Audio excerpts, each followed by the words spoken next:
कि भोलेनाथ गद्दी रूप में हमारे चुई गांव में आए थे कि नहीं माई अपना कंजाल देखो आप, जो आपका कंजाल है वो नमक से भरा हुआ है।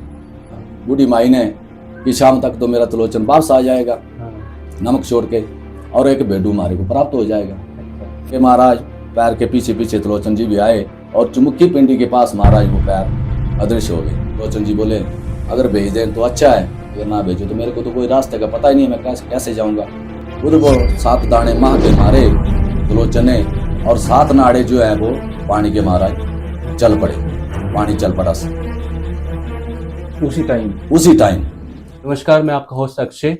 आज मैं त्रिलोचन महादेव के वंशज यानी कि शिव गुर के पास आया हूँ। इनके मुंह जुबानी सुनेंगे कि त्रिलोचन महादेव जी को कैसे महादेव लेके गए थे कैलाश पर्वत के लिए, कैसे मणिमहेश यात्रा शुरू हुई, क्या सब चीज़ें उनके साथ हुई थी। आज उनके ही वंशज के जुबानी हम सुनते हैं। तो आज हमारे साथ हैं श्री हुक्मचंद जी, जो कि शिव गुर हैं और त्रिलोचन महादेव के वंशज हैं। जय भोलेनाथ, जय माता ब्रह्माणी, जय केले वजीर। देखो जी, एक समय की बात है, बहुत पुरानी बात है कि भोलेनाथ गद्दी रूप में हमारे चुई गांव में आए थे। बूढ़ी माई बाहर बैठी हुई थी। बूढ़ी माई को बोलने लगे भोलेनाथ गद्दी रूप में आए थे। बूढ़ी माई को बोलने लगे कि हे बूढ़ी माई, मेरे को 8 किलो नमक दो, जिसको मन कच्चा बोलते हैं, नमक दो मेरे को, और मैं अपनी भेड़ बकरी को डालना है। और ये नमक किस चीज के लिए चाहिए होता था? भेड़ बकरी के। अच्छा। भेड़ बकरी को डालने के लिए, खाना खिलाने के लिए भेड़ बकरी को। उसके बाद बूढ़ी माई ने बोला कि हे गद्दी, इतना नमक तो मेरे पास नहीं है, हम नूरपुर से लाते हैं आधा किलो, तो वही उससे गुजारा करते हैं हम, इतना नमक कहाँ है हमारे पास। फिर महाराज भोलेनाथ ने बोला गद्दी ने उसने कि नहीं माता जी, बूढ़ी माई अपना कंजाल देखो आप, जो आपका कंजाल है वो पूरा नमक से भरा हुआ है। फिर बूढ़ी माई बोली कि नहीं गद्दी, इतना नमक तो मेरे पास नहीं है। फिर गद्दी ने बोला कि नहीं माई अपना कंजाल देखो आप, जो आपका कंजाल है वो नमक से भरा हुआ है।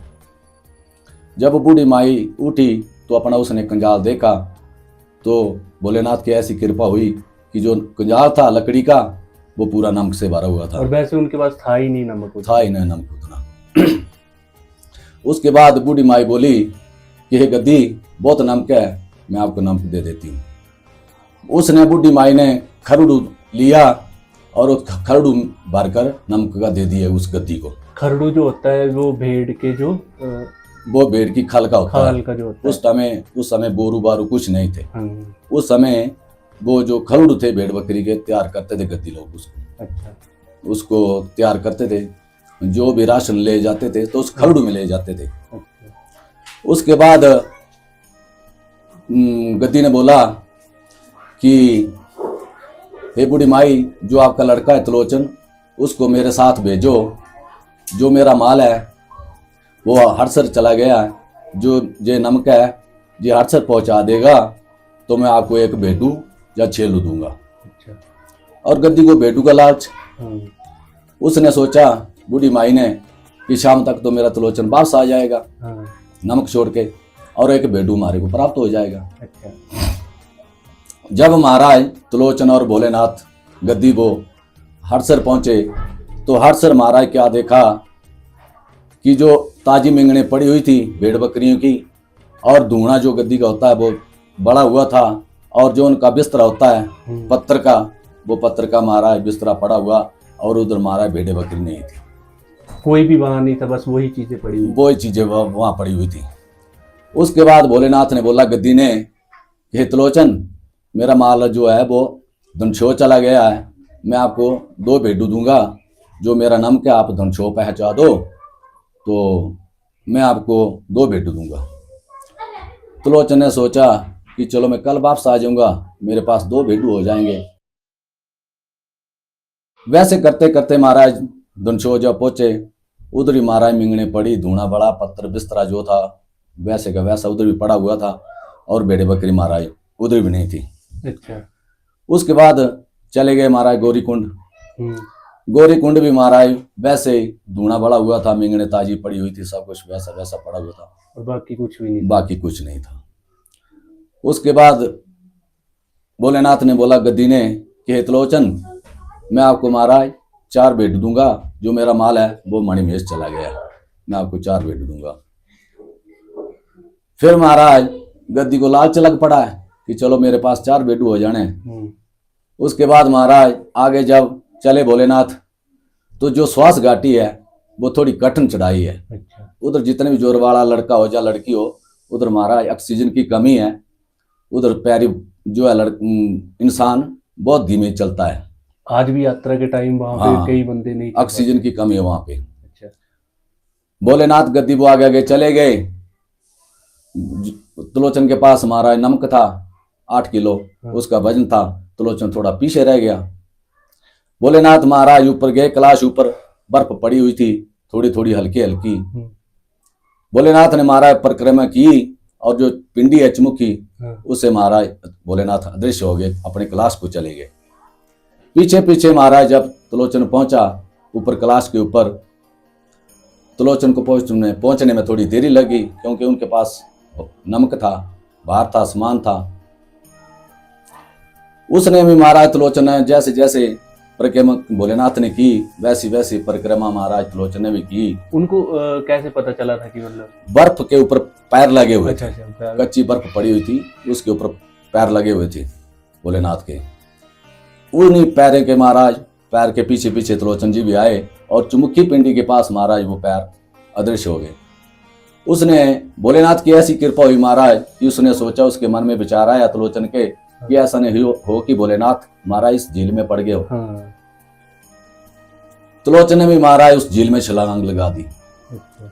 छलांग लगा दी तो भोलेनाथ के महाराज पास पहुंच गए त्रिलोचन जी। भोलेनाथ पूछने लगे कि त्रिलोचन तुम पहुंच गए इधर? त्रिलोचन बोलने लगे कि भोलेनाथ आप तो मेरे को छोड़ के चले आए थे, और मैं भी ऐसे ऐसे पीछे पीछे आपके आ गया। भोलेनाथ पूछने लगे कि त्रिलोचन आप क्या काम करते हो? क्योंकि उन्होंने पानी में जब छलांग मारी तो उन्हें पता नहीं चला वो कहाँ मतलब गए या डूब गए, ऐसा कुछ नहीं? नहीं, वो भोलेनाथ की कृपा थी उनके ऊपर। ऐसी कोई लाइट थी उनको कि चुमक थी कि उनके पीछे पीछे चले गए त्रिलोचन। फिर महाराज भोलेनाथ ने पूछा त्रिलोचन को कि त्रिलोचन आप क्या काम करते हो? त्रिलोचन ने बोला कि मैं महाराज खड्डी बुनता हूँ, चौड़ा डोरा बनाता हूँ। भोलेनाथ ने महाराज त्रिलोचन को खड्डी लगा दी, वो चौड़े डोरे बुनते रहे। करते करते महाराज उनको 6 महीने हो गए भोलेनाथ के पास त्रिलोचन को। भोलेनाथ ने पूछा कि त्रिलोचन आपको कोई घर की याद आती है, आप जाना चाहते हैं घर को? त्रिलोचन जी बोले कि हाँ महाराज, याद तो आ रही है, पर मेरे को रास्ता दिखाई नहीं अब दे रहा, मैं कैसे आया कैसे जाऊंगा, मेरे को कोई समझ में नहीं आ रहा, मैं कैसे जाऊंगा अब। 6 महीने मतलब उनके साथ ही रहे? भोले के पास ही रहे त्रिलोचन जी।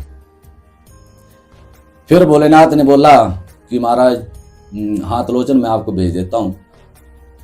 बोले मेरी बूढ़ी माई है घर में, पता नहीं कैसी है वो। त्रिलोचन जी बोले अगर भेज दें तो अच्छा है, अगर ना भेजो तो मेरे को तो कोई रास्ते का पता ही नहीं है, मैं कैसे जाऊंगा।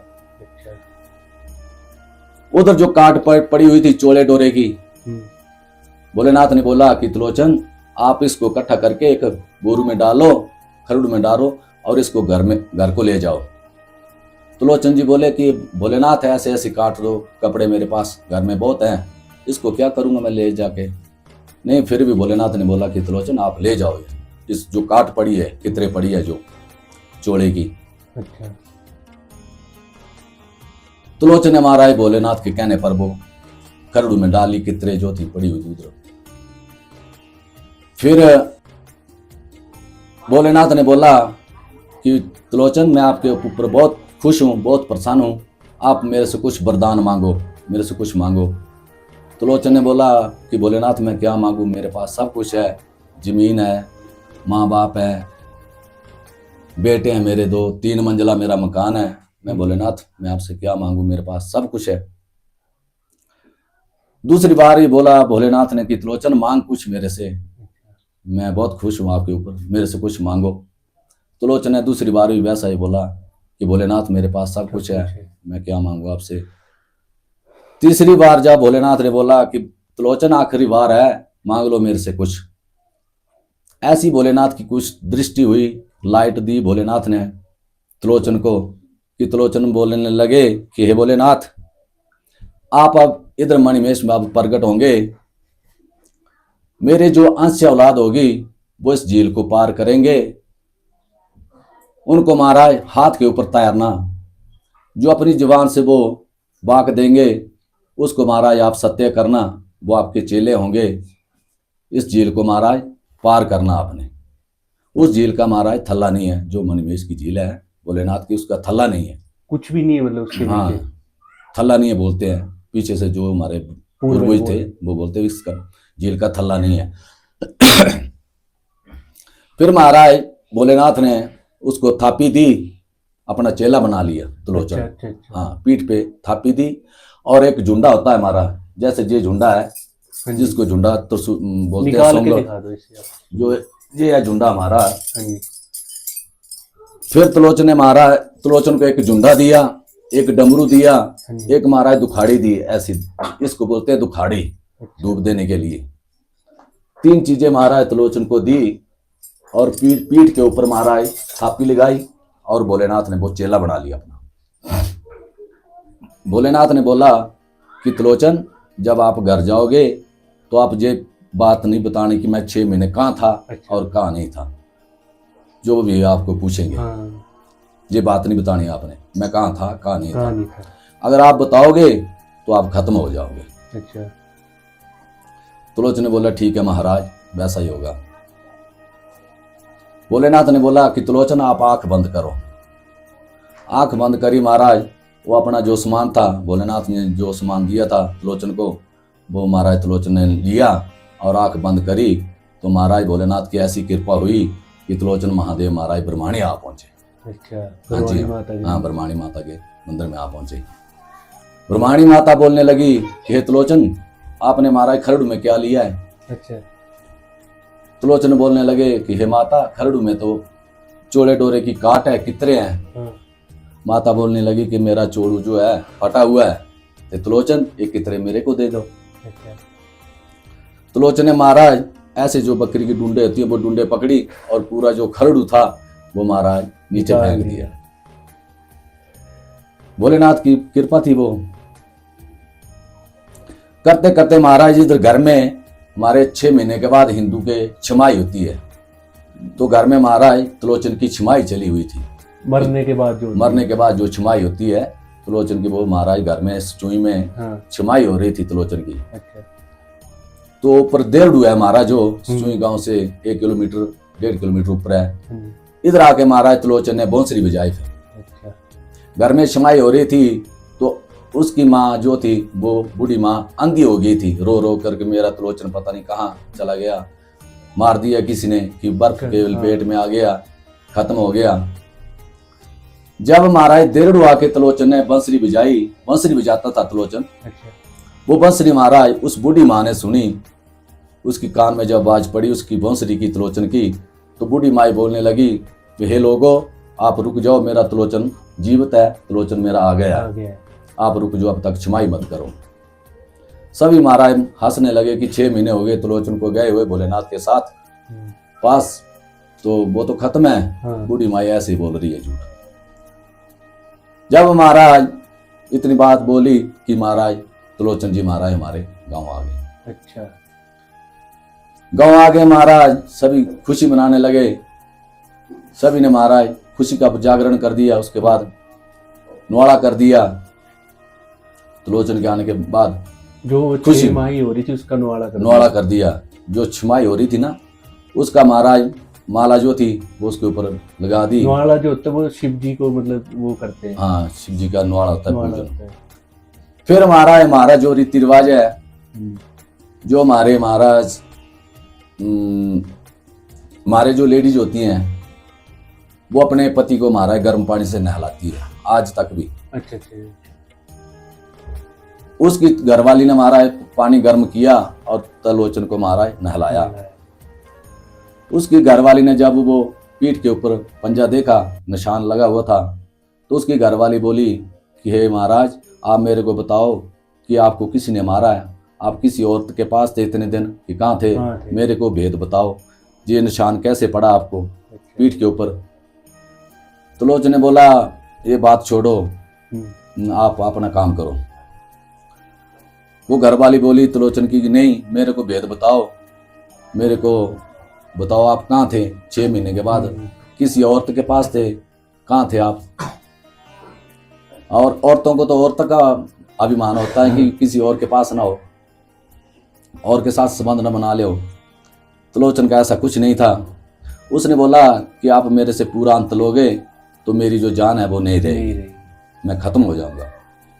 उसकी घरवाली ने बोली कि आप 6 महीने नहीं थे तो तब भी हम खा पी रहे थे, तब भी हम जीवित थे, तो आप नहीं रहेंगे तभी क्या होगा। इतनी बात जब बोली तो त्रिलोचन ने बोला कि अब एतवार आएगा तो आप चौंका पाके, चौंका जो गोबर डालते हैं वो डाल के तो मैं आपको पूरी बातें सुना दूंगा एतवार को। जब थोड़े दिन के बाद एतवार आया, उसने महाराज चौंका डाला और त्रिलोचन जी वहाँ बैठ गए। जो उनका सामान था, सोंगल, डमरू, तुखाड़ी, धूप डालने वाली, ये 3 चीजें महाराज त्रिलोचन ने अपने पास रख ली। और जैसे जैसे मैं आपको पीछे से सुनाता आया हूँ, वैसे वैसे महाराज त्रिलोचन ने वो पूरी बात अपनी घरवाली को सुना दी। घरवाली ने जब थोड़ी बात रही खत्म होने में तो घरवाली ने महाराज दरवाजा बंद कर दिया। देखती मैं कैसे जाते हैं त्रिलोचन जी, कैसे खत्म होते हैं, कहाँ जाते हैं। उसने महाराज दरवाजा बंद कर दिया। भोलेनाथ की ऐसी कृपा हुई महाराज कि ऊपर से महाराज स्लेट हट गए, तीसरी मंजिल से महाराज छलांग लगाई त्रिलोचन ने और महाराज चले गए। आए लख किया उन्होंने महाराज, तो वो महाराज खणी जा पहुंचे। खणी जहाँ पहुंचे उधर महाराज गया त्रिलोचन जी ने बोला कि ये बहनों मेरे को पानी पिलाओ। उन्होंने महाराज त्रिलोचन का मजाक उड़ा दिया कि 6 महीने पहले वैसे ही अदृश्य थे, अब देखो जो त्रिलोचन चेला बन गया। चेला बन गया, इसने तो महाराज साधु का रूप धारण कर लिया, ये तो साधु बन गया। उन्होंने महाराज त्रिलोचन का मजाक ही उठा दिया। त्रिलोचन ने महाराज उनको श्राप दिया कि जा 13 किलोमीटर से अंदर आपका पानी नहीं होगा, पानी प्राप्त नहीं होगा आपको। उसके बाद महाराज त्रिलोचन जी चले गए लाल चले गए। लाल एक बूढ़ी माई बाहर बैठी हुई थी। बूढ़ी माई को बोला कि हे बूढ़ी माई, मेरे को प्यास लगी है, मेरे को पानी दो बूढ़ी माई। बूढ़ी माई अंदर गई और दही का कटोरा भर के लाई। त्रिलोचन जी को बोला कि आप इसको पियो। मेरियां 2 नूहन बहू हैं, मेरियां 2, वो नीचे गए, रावी को गई हैं पानी लेने के लिए। आप उतर देर तक बैठो, दही पियो, वो पानी लेके आती है तो आपको मैं पानी पिलाती हूँ। काफी देर होगी। त्रिलोचन जी ने बोला कि हे बूढ़ी माई, बहुत देर हो गई है, आपकी बहू तो आई नहीं है, कहाँ गई पानी लेने के लिए? बूढ़ी माई ने बोला ओ देख त्रिलोचन, जो नीचे रावी है इधर से पानी लाती है मेरी बहू। त्रिलोचन जी ने बोला कि हे बूढ़ी माई, मेरे को माँ के दाने दो 7 दाने। त्रिलोचन ने माँ के लिए, जिसको उर्दू बोलते हैं, माँ के दाने लिए। और पीछे मकान के पीछे एक पत्थर का डंगा लगा हुआ था, उधर वो 7 दाने माँ के मारे त्रिलोचन ने, और 7 नाड़े जो है वो पानी के मारा चल पड़े, पानी चल पड़ा उसी टाइम। फिर उस बूढ़ी माई को बताया कि हे बूढ़ी माई, ये पानी जो है देवते का पानी है, इधर सुचैमा रखना, गंदगी नहीं डालना है। और जब जे आप इधर गंदगी डालोगे तो ये पानी सूख जाएगा। पानी सूख जाएगा तो मेरे बेटे हैं सुचुई गांव में, उनको इधर लाना, माँ की दाल और चावल और देसी घी उनको खिलाना, इधर हमारा उनसे चौकी कराना। फिर ये नाड़े चालू हो जाएंगे, पानी शुरू हो जाएगा। वो आज भी करवाते हैं शायद। हाँ, आज भी करवाते हैं वो। उसके बाद महाराज त्रिलोचन जी चले गए खड़ामुख। खड़ामुख महाराज, उन्होंने महाराज रावी में छलांग लगा दी। उनकी महाराज पिंडी बन गई, पत्थर की पिंडी बन गई। वो पानी में महाराज रुड़ती रुड़ती पिंडी जो है वो दरवाला में जा पहुंची। दरवाला में महाराज राणे रहते थे। उस राणे की महाराज 7 रानियां थी, पर औलाद उनके पास नहीं थी, कोई बेटा एक के पास भी नहीं थी। फिर महाराज त्रिलोचन ने सपना दिया राणे को कि राणा, मेरी पिंडी जो है वो रुड़ती रुड़ती आई है, उसको महाराज आप उठा ले जाओ, मैं आपका महाराज ला दूंगा, पुत्र दूंगा। मैं आपको औलाद दूंगा। हाँ औलाद दूंगा। राणा जी महाराज पारली तरफ ढूंढते रहे, पिंडी उरली तरफ थी। अच्छा। दूसरे दिन महाराज फिर राणे को सुनिंद्रा दिया कि हे राणा, मेरी पिंडी जो है वो पारली साइड है, आप पारली साइड आओ। अच्छा। राणा ने महाराज पारली साइड गए, किरड़ ली हुई थी, पिंडी महाराज पारली साइड लगी हुई थी। राणा ने उठाई पिंडी और किरड़ में डाल ली। किरड़ मतलब टोकरी टाइप? हाँ टोकरी टाइप होती है। किरड़ में डाल ली पिंडी को, और रावी से ऊपर थोड़ी सी चढ़ाई है, चढ़ाई चढ़ के महाराज ऊपर राणा ने जब वो आराम करने के लिए किरड़ रखी, तो महाराज पिंडी वो वहीं साल पत्थर होगी, उठाई नहीं गई। उसके बाद फिर राणे को महाराज उस त्रिलोचन ने उत्तर दिया। उसके बाद महाराज त्रिलोचन जी वहाँ स्थापित है। और जो आज भी पूजा वो राणे ही करते हैं? हाँ उसकी पूजा जो है, पुजारी जो है वो राणा ही है। तो ये थी त्रिलोचन महादेव की जो स्टोरी थी। और जो यात्रा हुई है वो त्रिलोचन महादेव के बाद ही ये यात्रा शुरू हुई है? त्रिलोचन के बाद ही ये यात्रा शुरू है। बहुत बहुत धन्यवाद। बहुत ही अच्छा, वो बहुत ही अच्छी चीज़ें हमें सुनने को मिली। और अब मैं इनसे पूछना चाहूँगा, आज भी जो आप यात्रा करते हैं, जैसे जैसे त्रिलोचन महादेव जी गए थे वैसे ही आप भी आज जाते हैं, जो आप उनके वंशज हैं? हाँ जी बिल्कुल। तो आज भी आप शिव जी के मंदिर में रुकते हैं? हाँ जी हाँ रुकते तो हैं। जब भी शिव का जो पूजन होता है, जो गद्दी उसमें बोलते हैं, जैसे शिव नवाड़ा, जो जिससे कि शिव की पूजा की जाती है, आज भी शिव जी के मंदिर में आपको ही बुलाया जाता है? हाँ जी हाँ, उधर हम चौकी करते हैं। हाँ जी हाँ, हमारा चेला जो है उधर चौकी करेगा तो तभी नवाड़ा पूर्ण होगा। और वहाँ पे आपके ही वंशज, मतलब हाँ, जो त्रिलोचन के वंशज। और आज भी मतलब जो यात्रा की परंपरा है, जैसे कि राधाष्टमी के दिन वहाँ पे डल झील को क्रॉस किया जाता है, जिसमें गद्दी भाषा में आपको तोड़ना बोला जाता है। हाँ जी हाँ, वो भी सिर्फ आपके ही वंशज कर हमारे सकते हैं? वंशज के, त्रिलोचन के वंशज के, और उस जो भी झील को क्रॉस करते हैं। और जो आपके वंशज होंगे वही मतलब आगे वही आगे उस झील को क्रॉस करेंगे, वही उनको वरदान दिया है त्रिलोचन ने। और जैसे कि आपने बताया कि उस झील की तो मतलब नीचे कुछ भी नहीं है? हाँ, थल्ला नहीं है उस झील का। तो आप जब उस चीज को क्रॉस करते तो आपको कुछ चीजें महसूस होती हैं या? हमारे को उस टाइम बाहर आया होता है, हमारे को ऐसा लगता है कि हमारे को हाथ के ऊपर ले चले भोलेनाथ। हम उधर कोई तारी नहीं मारते हैं, कुछ नहीं मारते हैं, एक दूसरे का हाथ पकड़ के ऐसे लहर के पार चले जाते हैं, लहर से पार चले जाते हैं। कंजाल आपने बताया, कंजाल मतलब जो संदूक? कंजाल किसको बोलते हैं? कंजाल हमारे इधर लकड़ की पेटी होती है जिसको संदूक टाइप बनाते हैं, वो उसको बोलते हैं कंजाल। लकड़ का बनता है, जैसे पंजाब में पेटी होती है, इधर महाराज हमारे बोलते हैं कंजाल, जिसको संदूक टाइप बोलते हैं, वो कंजाल। तो बहुत बहुत धन्यवाद जो अपने त्रिलोचन महादेव की जो बातें सुनी, जिनकी वजह से यात्रा शुरू हुई थी, जिनको कि आप ये भी बोल सकते जिन्होंने पहली बार मणिमहेश कैलाश को देखा था, मतलब कि जिन्होंने कि मणिमहेश कैलाश को पहली बार डिस्कवर किया था या जिन्होंने ढूंढा था, वो भी मान सकते हो। तो बहुत बहुत धन्यवाद करता हूँ आपका इस चैनल में पधारने के लिए।